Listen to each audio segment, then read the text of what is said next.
guys, welcome back to the channel. We got another dinner for you. I am making what I call Salisbury steaks and gravy, and I'm going to serve them over mashed potatoes. But what I'm going to show you is the Salisbury steaks and the gravy, okay? Simple, simple, simple, simple meal. Everything you get from the food pantry at some point, except for the bouillon, okay? But you start with a pound of defrosted, thawed out hamburger. So I just took that. I gotta just wash my knife off.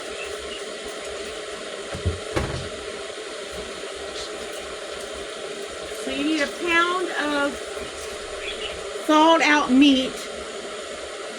Turn that off. You pan the thawed out meat, okay?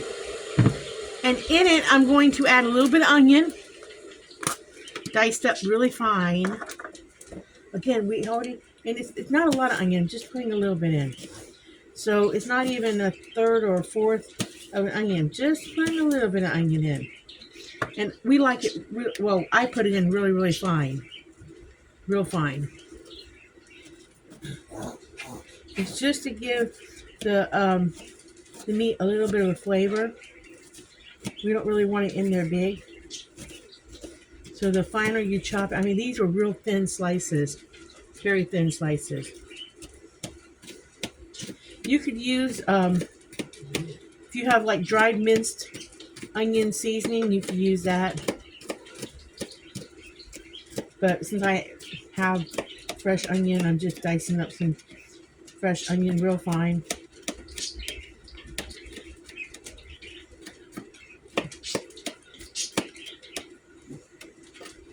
I call them Salisbury steaks. Somebody else might call them homemade chopsteaks. I don't know what you want to call them. I call them Salisbury steaks.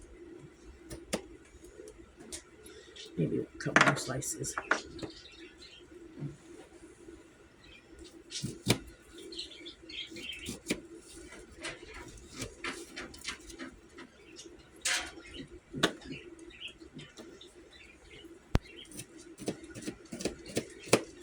It's real fine.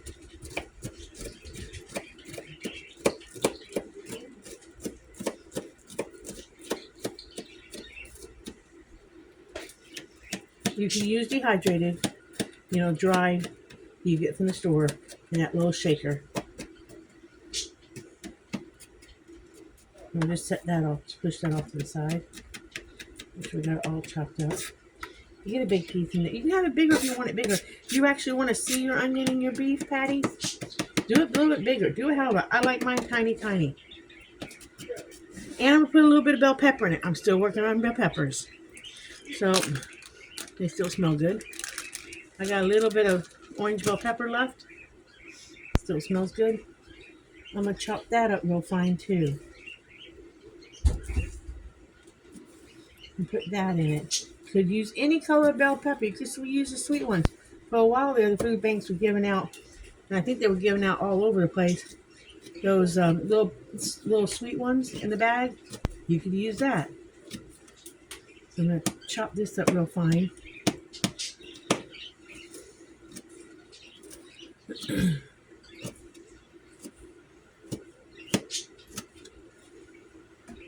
Now you could do this with the ground turkey everybody's been given too. Make it ground turkey patties. But then you definitely got to oil your pan a little bit, because ground turkey patties do not put off a lot of oil or grease. We might have to use a little butter in that to fry your patties with.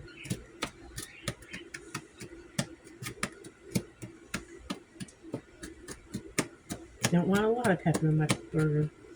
Maybe just a little bit more. I save everything. I save all my doodles because I put it in all kinds of recipes. A couple more little slices of this.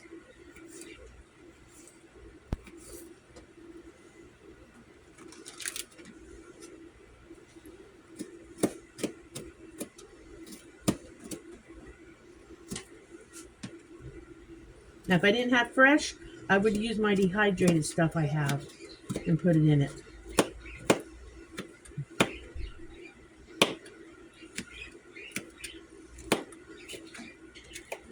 Okay, so that's all done up, cut up. My veggies go back in the fridge for the next meal. Last night I fried some canned potatoes. I was going to show you all that, but I didn't feel too hot last night. Got a little lightheaded last night. Did not feel that great. All right, so this is when your hands get dirty. So we're going to start mixing this in to the hamburger meat. You want it well incorporated in because we're going to make patties. You want it evenly mixed in. This was just 1 pound of hamburger ground beef. That's all this was 1 pound of ground beef. Nothing fancy. Now, if you had some A1 steak sauce or some steak sauce and you wanted to flavor this meat, you could flavor the meat with some sauce. If you had some sort of like beef seasoning, like a hamburger seasoning, to go on burgers or something, like when you grill out, you could flavor it with that. Hold on a second, let me see what I got.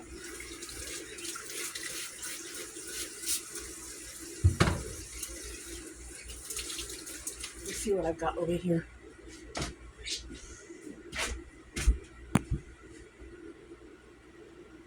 Chicken. We have not tried this yet. I have some of this Toner Brothers Beef Chef. I haven't tried it yet. I got it at the Dollar Tree, $1.25. So why don't we give that a try tonight? It smells pretty good. I do not want to get carried away with it. So let's just use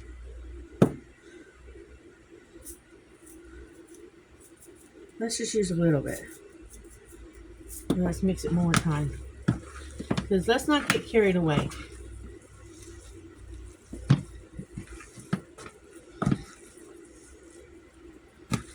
Let's not get carried away.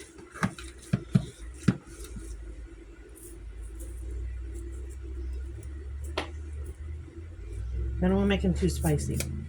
Alright, let's stop there. Alright, and then let's make these into patties. Now you can use a binder if you wanted to use a binder. Some people like using a binder of like breadcrumbs, crackers, or oatmeal. I don't necessarily want a binder and put an egg in it. You can if you want to. I don't want a binder. I don't care if it breaks apart because after I fry these up, I'm going to take them out of the pan for a minute. I'm going to use the grease and stuff in the pan to make my gravy, which I will show you guys from scratch. And then I will put them back in the pan while I make my mashed potatoes and stuff. And we are going to have mashed potatoes on the side with this. I'm going to fry these up. Doesn't matter what size they are. You can make them smaller if you wanted to make them smaller.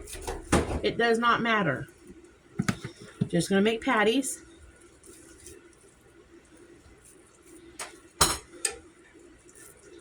And fry them up.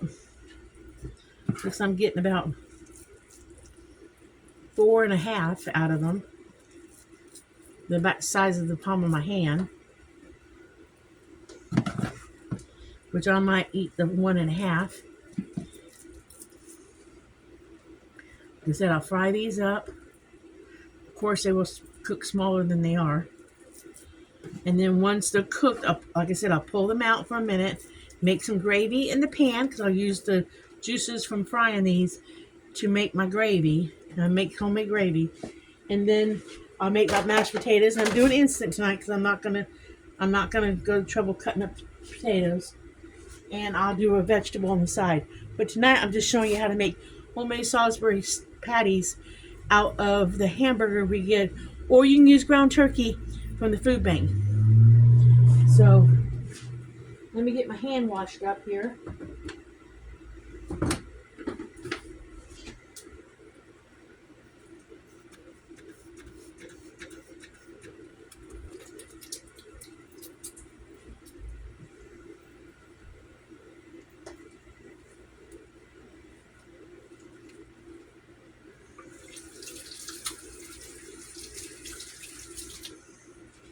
And I will get back with you guys after these things fry up.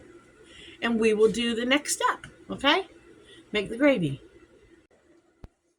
Okay, you guys, we are back. So the patties are done. We're going to pull them out, okay? They are cooked. Now, we're going to leave all that yummy stuff in the pan. That's good stuff right there. That's flavoring, okay?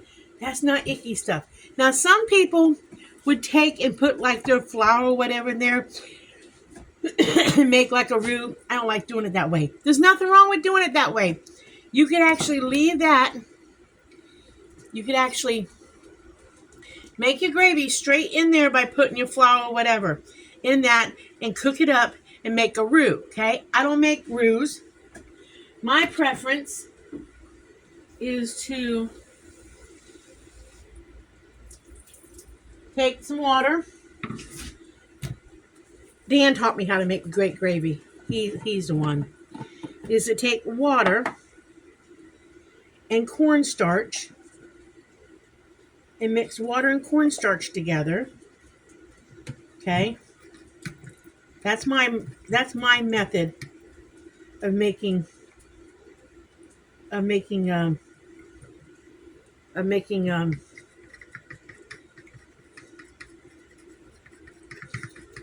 get that cornstarch all blended up to where you have a white, it's hard to see because the bowl's white, to where you have a white water basically, and you'll feel the cornstarch because cornstarch really dissolves.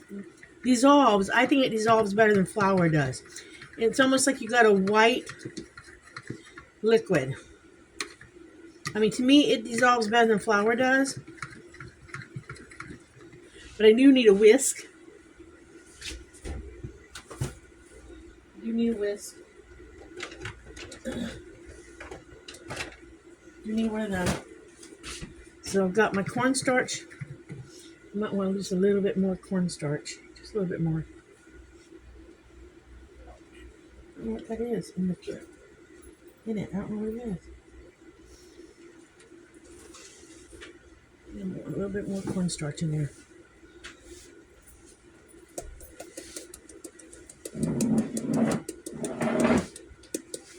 Once you start using it, you'll know how much to use. See, all that will disappear. It won't be chunky. All right. Then you put that in your fry pan. Okay? And then all that flavor that was in there before is going to be picked up. You do not want to turn it on fast, hot too fast. And then you're going to add more water to it, okay? Yeah. I'm going to add more water. But you do have to watch it and you do have to stay with it. Now, as far as beef flavoring goes, okay? I say if you want to start having some bouillon on hand, the cubes work fine. If I was using the cube, I would have probably heated up some water and melted that cube. But, oops, I've never opened this one. My favorite, and you could use beef broth. You could have used beef broth in here. My favorite are these. They last forever in your fridge. It's called Better Than Bouillon. They come in all the flavors, ham, different flavors. They come in They come in beef and chicken, and then there's different flavors like rotisserie chicken. This one is roasted beef base. These are my favorite. You do have to keep them in the fridge. To me, they last forever. It's a paste. But these are really my favorite. It's more of a pasty consistency. It's kind of a paste consistency. They're actually my favorite bouillon. But if you have cube or powdered bouillon, that'll work the same. You don't have to have this. This is a little bit more pricey, but it does last. I mean, I don't know if it's really more pricey or not, honestly, to be honest with you. I really don't. Sometimes you can find this on sale. There's other brands. There's stuff like beef broth. There's broth bases you can use. Just because it says broth base does not mean you cannot use it like a bouillon, okay? Just because something says it's a beef broth soup, you can use it like a bouillon. I mean, that's what beef bouillon is. And I might need to add more water to this. I might. And that's fine. If I have to add more water. So I'll get down a coffee cup and have a cup of water ready.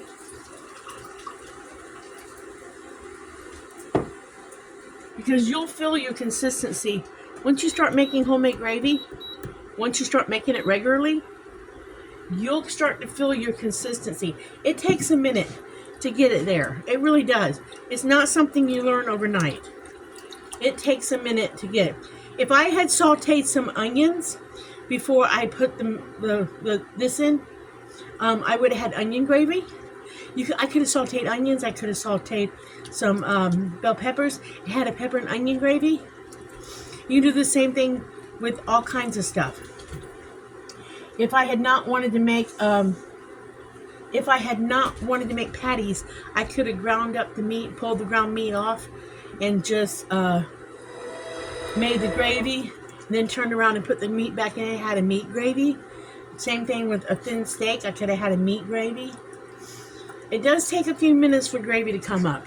It's not a quick thing.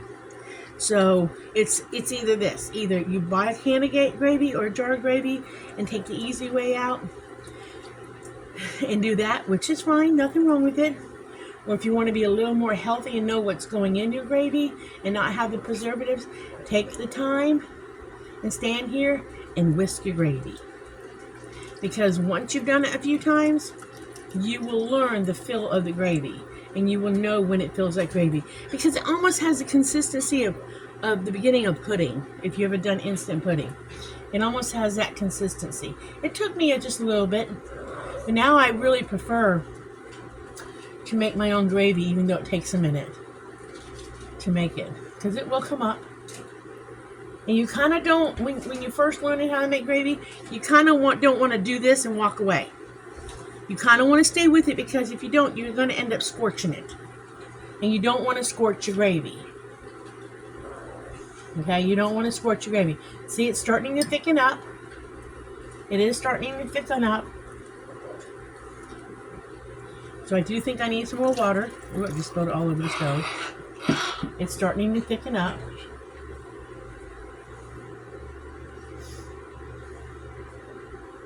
Probably should have used the one bigger pan for this, but that's okay. Kind of made a mess. Kind of got water everywhere. It is starting to thicken up.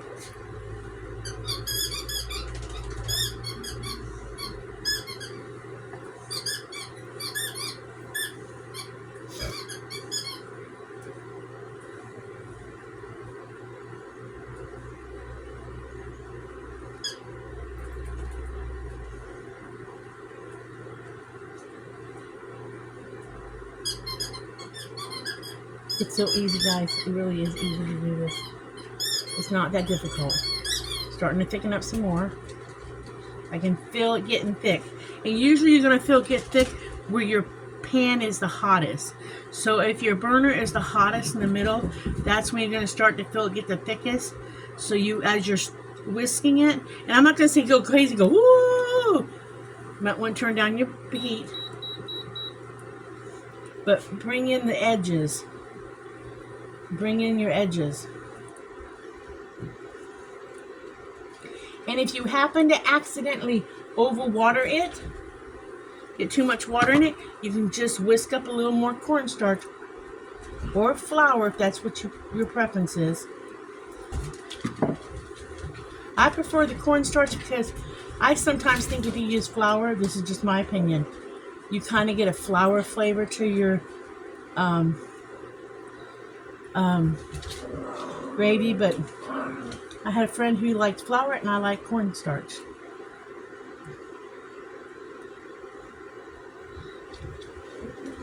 Now I've gotten used to using cornstarch, I like feel bad. I'm like not panicky, but I'm like, when I start to run out of cornstarch, I'm like, oh, damn, I'm out of cornstarch. I ran out of cornstarch last time I had cornstarch in the house.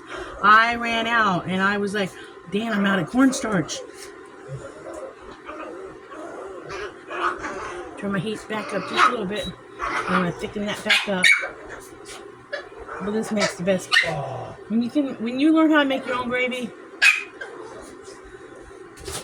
and then what I will do is, because I pulled out the meat, right after I get this brought back up, I'll turn down the burner and put that back in just to rewarm the patties and let them sit in the gravy. And then I've already got my mashed potatoes done. We're having mashed potatoes and green beans on the side for dinner tonight.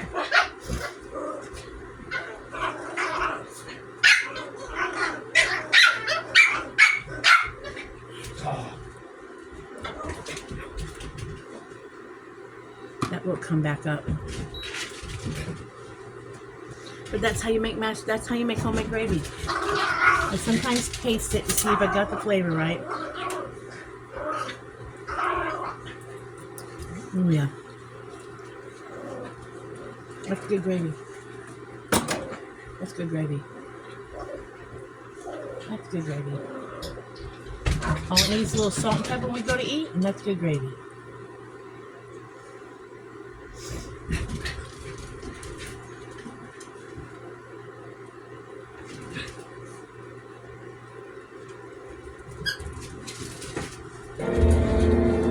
That's good.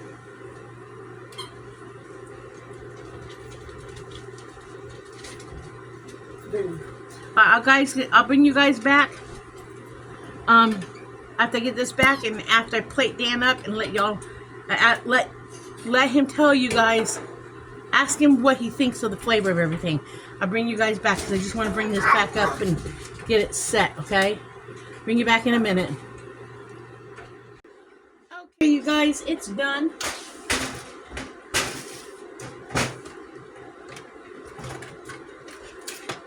So let me fix Dan up a plate.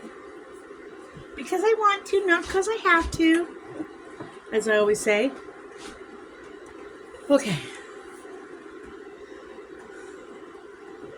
I know he's going to want.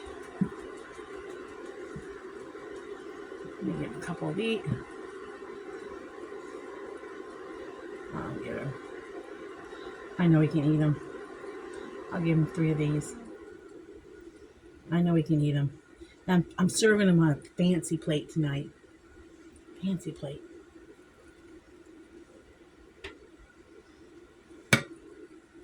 Mashed taters.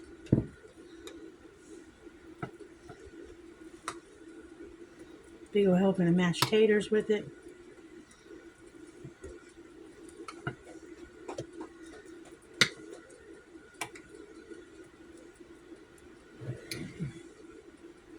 And let's do some green beans.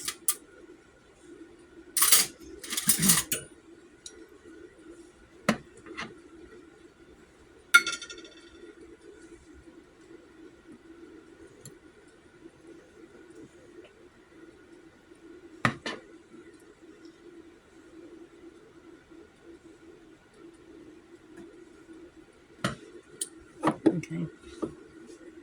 Put some salt on stuff. A little bit of salt.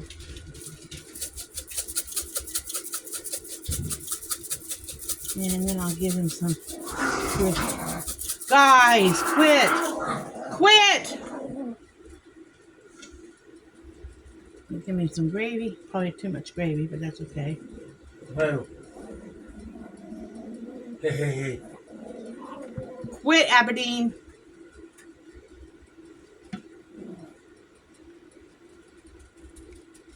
Doesn't that look good, guys?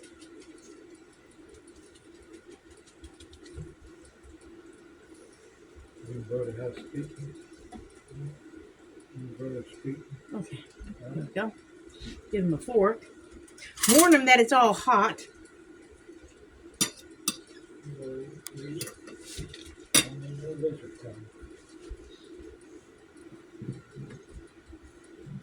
Okay, baby, it's all hot and it's full of gravy. Okay? Yep. We'll have to find your napkin in a minute.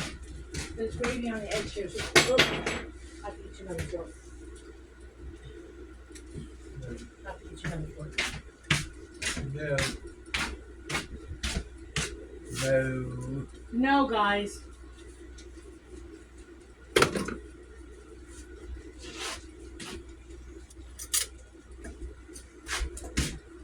There you go.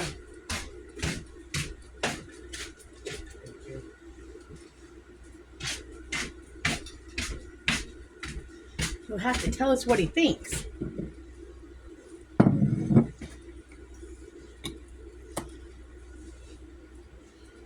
I don't want as much mashed potatoes as he has. I just want a little bit.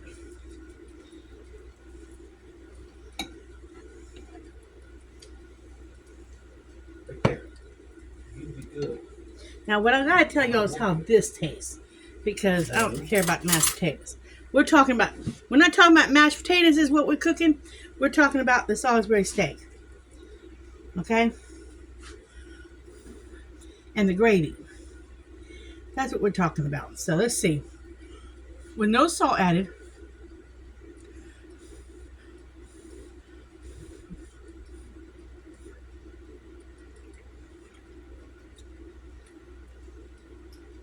That's good.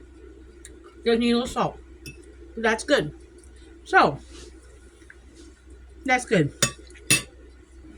It could use a little more seasoning, but I like to be less seasoned and too much seasoning in our house. If I had A1 steak sauce, it could have used a dash of that or some sort of steak sauce. But it's good. What do you think of it? That's good. He says it's good. So this was a winner. So this was an easy, what we all get from the food bank. So yeah, it definitely needs salt. Definitely needs salt.